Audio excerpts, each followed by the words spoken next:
Hello everyone, welcome to FOC classes. This video is for class 12 yoga. आज की video में हम discuss करने वाले हैं chapter 1 introduction to yoga and yogic practices. So let us start today's video. आज का हमारा सबसे पहला टॉपिक है षटकर्मा. षटकर्मा में हम बात करते हैं शुद्धि क्रिया की. तो शुद्धि क्रिया क्या होती है? बेसिकली ये ऐसी टेक्निक्स होती हैं जिनकी हेल्प से हम अपनी बॉडी के डिफरेंट सिस्टम्स को क्लीन रखते हैं.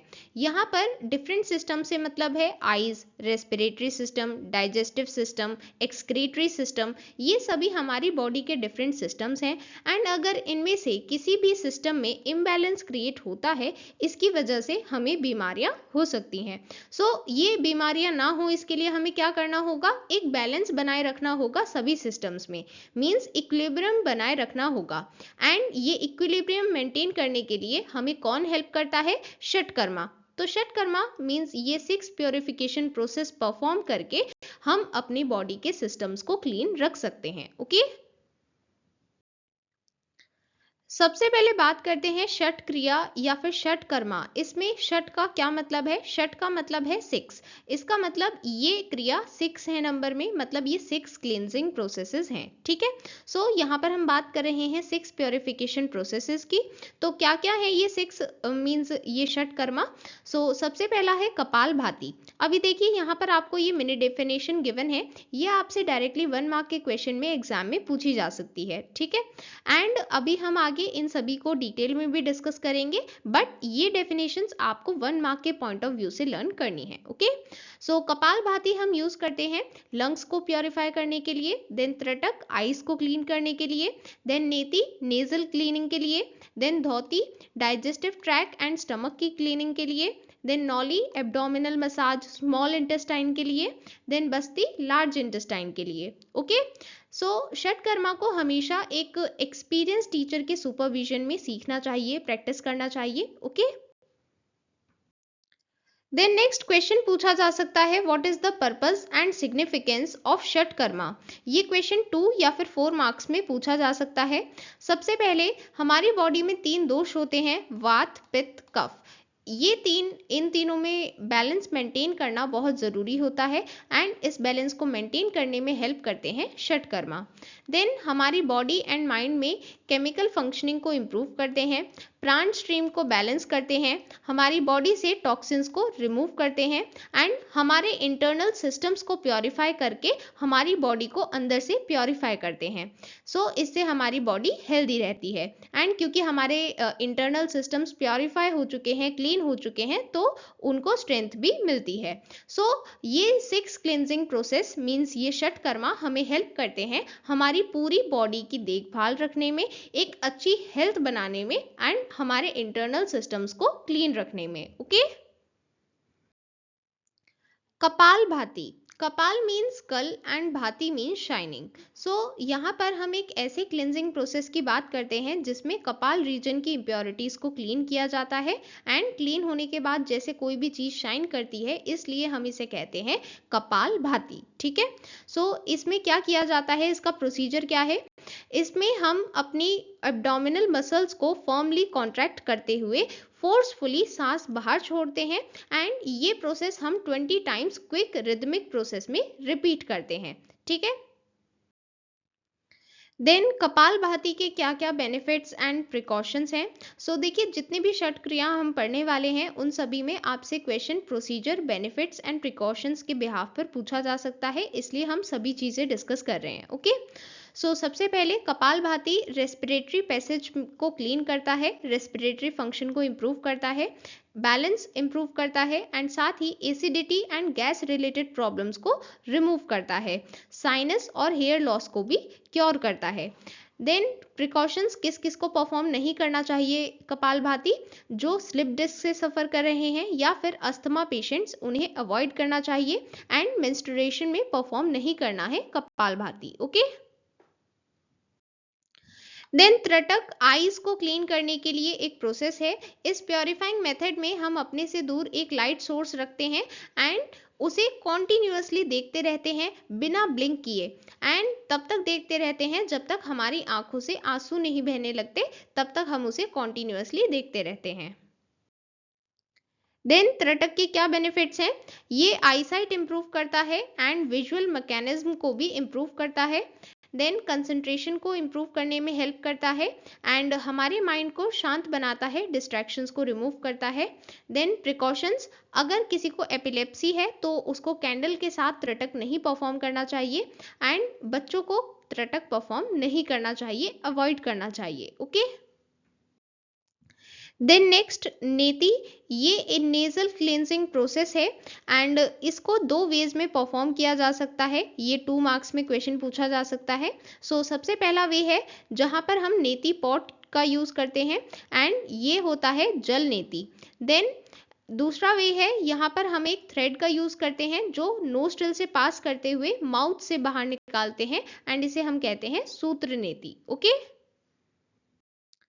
देन नेति के क्या क्या बेनिफिट्स हैं? जल नेति नेजल कैविटी से एक्सेस म्यूकस एंड इम्प्योरिटीज को रिमूव करता है, इन्फ्लेमेटरी कंडीशंस को रिड्यूस करता है एंड एटमॉस्फेयर के लिए ज़्यादा रेजिस्टेंस बनाता है, हम रेजिस्टेंट बनते हैं, एंड कोल्ड एंड कफ से प्रिवेंट करता है एंड अगर डेली प्रैक्टिस किया जाए तो हेडेक एंड माइग्रेन को भी क्योर कर सकता है। देन धोती, ये एक क्लिनजिंग प्रोसेस है जिसमें पूरे एलिमेंट्री कैनाल, जिसमें mouth, oesophagus, stomach, intestine, rectum, ये सभी क्लीन होते हैं। देन धोती के बेनिफिट्स, ये सारे अनवांटेड कंटेंट स्टमक से रिमूव करता है, जैसे कोई भी एक्सेस सिक्रेशन है या फिर अनडाइजेस्टेड फूड है, ये सभी चीज़ें रिमूव करता है। देन गैस, एसिडिटी, इंडाइजेशन, ये सभी प्रॉब्लम्स ठीक होती हैं and cough and sore throat, ये प्रॉब्लम्स भी ठीक हो जाती हैं धोती प्रैक्टिस करने से। ओके। देन नॉली, ये एक क्लिनजिंग प्रैक्टिस है जिसमें एब्डोमिनल मसल्स को कॉन्ट्रैक्ट करके हम स्टमक को मसाज करते हैं, उसको क्लीन करते हैं एंड स्मॉल इंटेस्टाइन को क्लीन करते हैं, एंड ये सबसे डिफिकल्ट टेक्निक है मास्टर करने के लिए एंड इसके डिफरेंट स्टेप्स होते हैं जैसे पश्चिमा नौली, मध्यमा नौली, वाम नौली। नौली के बेनिफिट्स, ये एक ऐसी क्रिया है जो पूरी एब्डोमिनल एरिया को मसाज करती है एंड इंटरनल ऑर्गन्स के लिए एक ट्रेनिंग की तरह वर्क करती है एंड डाइजेस्टिव ट्रैक्ट से टॉक्सिक मटेरियल्स को रिमूव करती है, एलिमिनेट करती है। देन नेक्स्ट बस्ती, ये वाटर के साथ या वाटर के बिना लार्ज इंटेस्टाइन को प्योरीफाई करने का एक मेथड है एंड इसकी हेल्प से गैस ट्रबल्स, इंडाइजेशन को ठीक किया जा सकता है एंड ये लार्ज इंटेस्टाइन को प्योरीफाई करने में हेल्प करता है। इसके साथ हमने षट क्रियाज का एक्सप्लेनेशन यहाँ पर कंप्लीट किया है। Okay, now let us move to the next topic. Next topic is yoga asana. सबसे पहले आपसे क्वेश्चन पूछा जा सकता है व्हाट इज आसन, या फिर ये एक पॉपुलर कोट है, इस कोट से रिलेटेड भी क्वेश्चन पूछा जा सकता है। तो आसन क्या है? आसन एक ऐसी स्टेट है जिसमें आप फिजिकली एंड मेंटली कंफर्टेबल रहते हैं, शांत रहते हैं एंड इस पोजीशन को, इस स्टेट को आप देर तक मेंटेन रख सकते हैं, कॉन्टिन्यूअस रख सकते हैं। पतंजलि योग सूत्र के अकॉर्डिंग ये एक स्टेटमेंट है, स्थिरम सुखम आसनम। ये इंपॉर्टेंट है, एग्जाम में पूछी जा सकती है। इससे हम ये बता रहे हैं कि आसन एक ऐसी पोजीशन है जिसमें हम कंफर्टेबल रहते हैं एंड ये कॉन्टिन्यूअस है, स्टीडी है, मींस हम इसमें देर तक इस पोजीशन में कंफर्टेबल रह सकते हैं। ह्यूमन बॉडी को हेल्दी रखने के लिए 3 कंडीशंस हैं एंड ये 3 कंडीशंस यहाँ पर सबसे पहले समझेंगे और फिर अलग अलग कंडीशन पर बेस्ड अलग अलग आसन्स के बारे में पढ़ेंगे। ठीक है, तो सबसे पहली कंडीशन है constant supply of adequate nourishment to the endocrine glands and other tissues. Means endocrine glands को जो नरिशमेंट रिक्वायर्ड है उसका कांस्टेंट सप्लाई होता रहना चाहिए। वेस्ट प्रोडक्ट्स का इफेक्टिव रिमूवल होना चाहिए, मींस ऐसा ना हो कि वेस्ट प्रोडक्ट्स हमारी बॉडी के अंदर ही रह जाएं, रिमूव ना हो पाए, ऐसा नहीं होना चाहिए, इफेक्टिव रिमूवल होना चाहिए। Then proper functioning of all the nerve connections, सभी नर्व कनेक्शंस की प्रॉपर फंक्शनिंग होनी चाहिए। ये 3 कंडीशंस हैं जिसके बेसिस पर ह्यूमन बॉडी हेल्दी रहती है। इसमें से कहीं भी कोई कंडीशन में इम्बैलेंस होता है, उस वजह से हमें बीमारियां होती हैं। हर एक आसन का अपना रोल होता है, जैसे भुजंग आसन, शलभ आसन, पश्चिमोत्तानासन, अर्ध मत्स्येंद्र आसन, योग मुद्रा। ये सभी हेल्प करते हैं एब्डोमिनल मसल्स को स्ट्रॉन्गर और ज़्यादा इलास्टिक बनाने में, जिस वजह से हमारा डाइजेस्टिव सिस्टम नॉर्मली फंक्शन करता है। आसन्स हमें हेल्प करते हैं हमारे ऑर्गन्स को उनकी रिस्पेक्टिव प्लेसेस पर रखने में, एंड जो वेस्ट प्रोडक्ट्स हैं वो इफेक्टिवली हमारी बॉडी से रिमूव हो पाते हैं अगर हम ये आसन्स परफॉर्म करते हैं। देन आसन्स प्रैक्टिस करने से हमारा रेस्पिरेटरी सिस्टम ठीक रहता है, हमारी लंग्स हेल्दी रहती हैं, एंड अगर हम शलभ आसन प्रैक्टिस करते हैं, इसकी हेल्प से हमारी रेस्पिरेटरी मसल स्ट्रॉन्ग बनती हैं, इलास्टिक बनती हैं, एंड अनुलोम विलोम प्राणायाम की प्रैक्टिस से हमारी लंग वॉल्यूम कैपेसिटी इंप्रूव होती है, जिस वजह से हमारा रेस्पिरेटरी सिस्टम प्रॉपरली फंक्शन करता है। डिफरेंट आसन्स की हेल्प से हम अपने ब्रेन एंड स्पाइनल कॉर्ड को हेल्दी रख सकते हैं, एंड आसन्स करने के बेनिफिशियल इफेक्ट होते हैं हमारे autonomic and peripheral nervous system पर, जो हमारी पूरी बॉडी में प्रेजेंट होते हैं। ये डिफरेंट आसन्स हमें हेल्प करते हैं हमारे बॉडी के नर्व फंक्शंस को, नर्व कनेक्शंस को हेल्दी फंक्शन कराने में, मीन्स हमारे नर्वस सिस्टम को हेल्दी रखने में। ओके, देन आसन्स का क्लासिफिकेशन गिवन है, ये आपसे 1 या 2 मार्क के क्वेश्चन में पूछा जा सकता है। आसन्स को हम 2 तरह से परफॉर्म कर सकते हैं, कुछ होते हैं मेडिटेटिव पोज एंड कुछ होते हैं cultural pose. Then cultural pose को फर्दर डिवाइड किया गया है 2 कैटेगरीज में। सबसे पहला है physical pose and then second is relaxation pose. Then yogic asana perform करते टाइम कुछ इंपॉर्टेंट पॉइंट्स हमें अपने माइंड में रखने हैं, एंड ये इंपॉर्टेंट पॉइंट्स एग्जाम में पूछे जा सकते हैं, या फिर हो सकता है कि आपको कोई स्पेसिफिक पॉइंट गिवन हो और फिर आपसे ट्रू फॉल्स की फॉर्म में पूछ लिया जाए। सबसे पहला पॉइंट है, आपको कभी भी आसन सिर्फ बुक से देखकर नहीं करने हैं। अगर बुक में गिवन है और बस आप उस स्टेप को फॉलो कर रहे हैं, आपको एक एक्सपीरियंस टीचर की गाइडेंस के अंडर आसन्स करने हैं। देन आसन्स को जर्क के साथ परफॉर्म नहीं करना है, मींस झटके से परफॉर्म नहीं करना है। ग्रेजुअली स्टेप बाय स्टेप आपको फाइनल पोजीशन तक पहुंचना है, एंड फाइनल पोजीशन में कुछ देर रहना है, एंड ज़्यादा देर भी नहीं रहना है कि इंजरी हो जाए। अगर इंजरी हो जाती है तो फिर टीचर को कंसल्ट करना है। प्लेस क्लीन होनी चाहिए एंड वेल वेंटिलेटेड होनी चाहिए जहां पर आप आसन परफॉर्म कर रहे हैं। नोज से ब्रीथिंग करें जब तक आपको ऐसे इंस्ट्रक्शंस ना दिए जाएं कि ऐसा नहीं करना है। अपनी कैपेसिटी को ध्यान में रखना है, कैपेसिटी के बियॉन्ड जाकर प्रैक्टिस नहीं करनी है। जितना आप नॉर्मली आसन परफॉर्म कर सकते हैं उतना ही प्रैक्टिस करें। जब आपको लग रहा है कि अब नहीं कर पाएंगे तो फिर प्रैक्टिस ना करें। देन अपनी माइंड एंड बॉडी पर इफेक्ट्स पर कंसंट्रेट करें, क्या आसन्स के इफेक्ट हो रहे हैं हमारी माइंड एंड बॉडी पर, उस पर कंसंट्रेट करें। एंड जब आप फिजिकली एंड मेंटली टायर्ड हैं, थक गए हैं, तब आपको शवासन परफॉर्म करना चाहिए। एंड षटकर्मा कंप्लीट करने के बाद आपको आसन्स परफॉर्म करने चाहिए, और आसन्स परफॉर्म करने के बाद आपको प्राणायाम करना चाहिए। ओके, देन कुछ और इम्पॉर्टेंट पॉइंट्स हैं जो आपको ध्यान में रखने हैं आसन से रिलेटेड, एंड ये एग्जाम में पूछे जा सकते हैं। सबसे पहला है टाइम। बेस्ट टाइम कौन सा है आसन प्रैक्टिस करने के लिए? Early morning. एंड अगर आपने लंच किया है तो उसके 4 आवर्स बाद तक, 4 घंटे बाद तक आपको कोई आसन, कोई मुद्रा या फिर प्राणायाम नहीं करना है। देन प्लेस कैसी होनी चाहिए आसन के लिए? एक वेल वेंटिलेटेड प्लेस होनी चाहिए, या फिर ओपन एयर में कर सकते हैं, एंड आर्टिफिशियल एयर को अवॉइड करना चाहिए। जैसे कोई एसी रूम है वहाँ पर नहीं करना चाहिए। प्रेफर करना चाहिए कि ओपन एयर हो या फिर एक वेल वेंटिलेटेड प्लेस हो जहाँ पर हवा आसानी से वेंटिलेट हो पाए।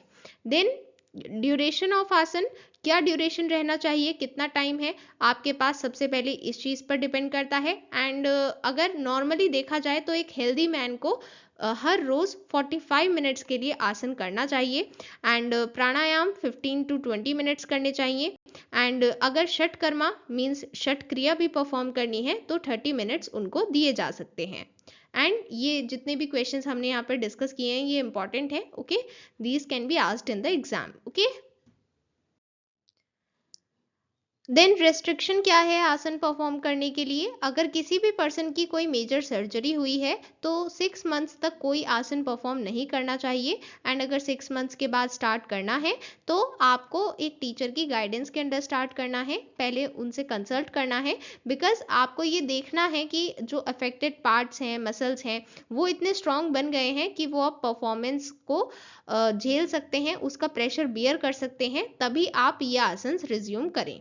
देन वुमेन के लिए क्या लिमिटेशंस है? अगर प्रेग्नेंट हैं वुमेन तो फर्स्ट 3 मंथ्स ऑफ प्रेगनेंसी में वुमेन को ये ऐसे आसन्स परफॉर्म नहीं करने चाहिए जिनकी वजह से एब्डोमिनल प्रेशर बनता है एंड मेंस्ट्रुएशन साइकिल में सभी आसन्स को अवॉइड करना चाहिए। Then there are 4 types of asana. So आपसे ये क्वेश्चन पूछा जा सकता है। इससे पहले जो हमने डिस्कस किया था वो था अलग अलग टाइप्स के पोजेस हमने डिस्कस किए थे। ये है टाइप्स ऑफ आसन, ठीक है। अगर आपसे टाइप्स ऑफ आसन से रिलेटेड क्वेश्चन पूछा जाता है तो आपको ये 4 टाइप्स मेंशन करने हैं। अब इन्हें डिटेल में डिस्कस करते हैं।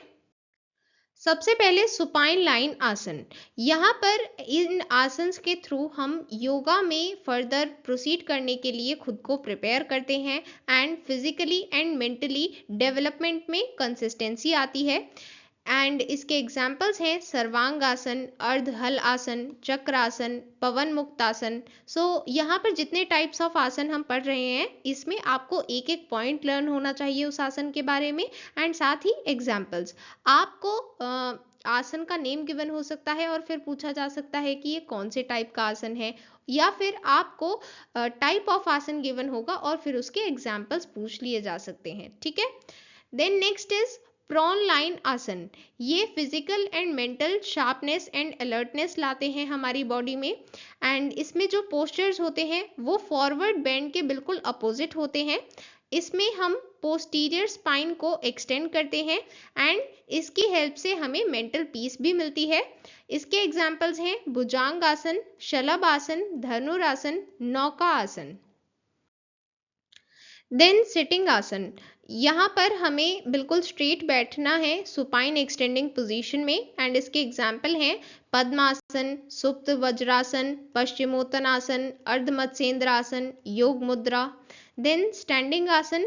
अगर कोई बिगनर है मींस जिसने योगा प्रैक्टिस बस अभी स्टार्ट ही की है या फिर वो अर्ली स्टेज में है, ये सबसे बेसिक ट्रेनिंग का पार्ट है एंड बिगनर्स को स्टैंडिंग आसन्स के साथ स्टार्ट करना चाहिए बिकॉज इससे इलास्टिसिटी आती है जॉइंट्स एंड मसल्स में एंड स्टैमिना बिल्डअप होता है एंड फिजिकल एबिलिटी इंप्रूव होती है। कुछ एग्जाम्पल्स हैं उत्कटासन, ताड़ासन, त्रिकोण आसन, हनुमान आसन एंड ज्ञान मुद्रा। देन नेक्स्ट टॉपिक इज प्राणायाम। प्राणायाम एक ऐसी साइंस है जिसमें हम ब्रीथिंग के रेगुलेशन के थ्रू वाइटल एनर्जीज को रेगुलराइज करते हैं। प्राणायाम परफॉर्म करने का मेन पर्पस है अपने autonomous nervous system and mental functions पर कंट्रोल गेन करना। मींस हम खुद के autonomous nervous system and mental functions को कंट्रोल कर सकें, इसलिए हम प्राणायाम परफॉर्म करते हैं। प्राणायाम प्रैक्टिस में 3 स्टेप्स हैं, पूरक, कुंभक, रेचक एंड इनके बारे में क्वेश्चन पूछा जा सकता है एग्जाम में, इंपॉर्टेंट है। तो सबसे पहले पूरक, ये क्या होता है? पूरक का मतलब है स्लो डीप इनहेलेशन, मींस हमें धीरे धीरे अंदर सांस लेना है। फिर कुंभक मींस होल्डिंग ब्रेथ, मतलब हमें सांस रोकनी है एंड फिर रेचक मींस हमें कंप्लीटली एक्सेल करना है, सांस बाहर छोड़नी है, ठीक है। ये 3 मेन स्टेप्स हैं जो प्राणायाम प्रैक्टिस में इन्वॉल्व हैं, ओके। हठ योग टेक्स्ट में 6 प्राणायाम मेंशन्ड है एंड ये एग्जाम में पूछे जा सकते हैं। अनुलोम विलोम, सूर्य भेदना, उज्जयी, भ्रमरी, शीतकारी एंड शीतली, ये 6 प्राणायाम मेंशन्ड है। प्राणायाम करने से पहले आपको कुछ चीज़ों का ध्यान रखना है, जैसे सबसे पहले ये क्वेश्चन 4 मार्क्स में पूछा जा सकता है, आप कोई भी 4 पॉइंट्स मेंशन कर सकते हैं। तो यहाँ पर सबसे पहला फैक्टर है एक्सटर्नल एनवायरनमेंट। आपको ध्यान रखना है आप जहाँ पर प्राणायाम करें वो प्लेस वेल वेंटिलेटेड हो एंड वहाँ पर कोई नॉइज ना हो। देन आपको राइट सीजन चूज करना है। अगर आप पहली बार प्राणायाम प्रैक्टिस करना स्टार्ट करेंगे तो आपको स्प्रिंग सीजन मींस मार्च अप्रैल या फिर ऑटम सीजन मींस सितंबर अक्टूबर में स्टार्ट करना चाहिए। एंड अगर आप ऑलरेडी प्रैक्टिस कर रहे हैं तो ऐसा नहीं है कि बीच में लीव कर देंगे, आप कंटिन्यू रखें। देन राइट टाइम कौन सा होता है? सबसे बेस्ट टाइम है मॉर्निंग में प्राणायाम करना चाहिए। देन सीट कैसी होनी चाहिए, आपको कहाँ पर बैठना है? जहाँ पर soft thick and comfortable seat हो। एंड आसन कौन सा लेना चाहिए आपको प्राणायाम प्रैक्टिस करने के लिए? जैसे पद्मासन, सिद्धासन, वज्रासन, सुखासन, इसमें से कोई भी आप चूज कर सकते हैं। Okay. Then next topic meditation, ध्यान।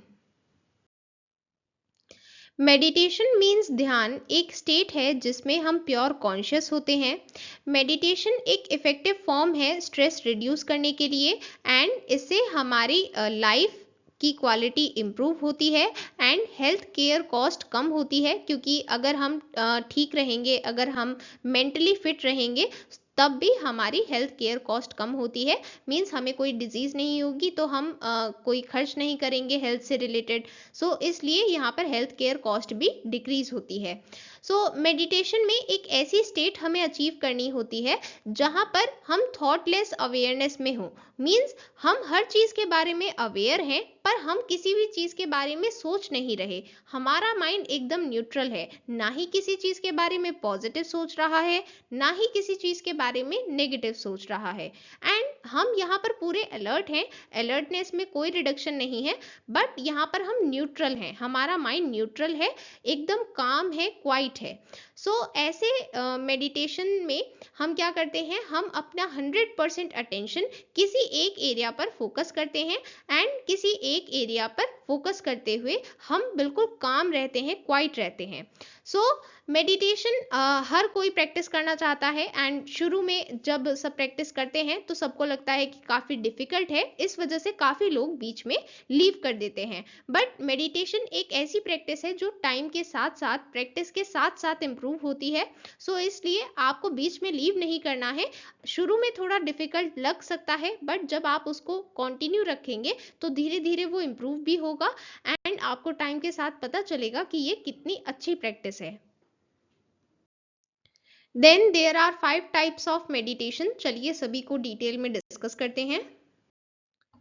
सबसे पहला है माइंडफुलनेस मेडिटेशन, ये सबसे ज़्यादा वेल नोन है। सो माइंडफुलनेस का क्या मतलब होता है, इसको हम एक सिंपल एग्जांपल के थ्रू समझते हैं। जैसे सपोज करिए आपकी क्लास में टीचर सामने बोर्ड पर एक लेक्चर दे रहे हैं एंड वो ब्लैक बोर्ड पर कुछ लिख रहे हैं, आपको चैप्टर एक्सप्लेन कर रहे हैं एंड आप टीचर को ही देख रहे हैं, सुन भी रहे हैं, बट आपको पता ही नहीं है कि वो कह क्या रहे हैं। मतलब आपने ये तो सुना है कि उन्होंने कुछ कहा, पर क्या कहा वो आपको नहीं पता। इसका मतलब क्या है? इसका मतलब है कि आप माइंडफुल नहीं हैं।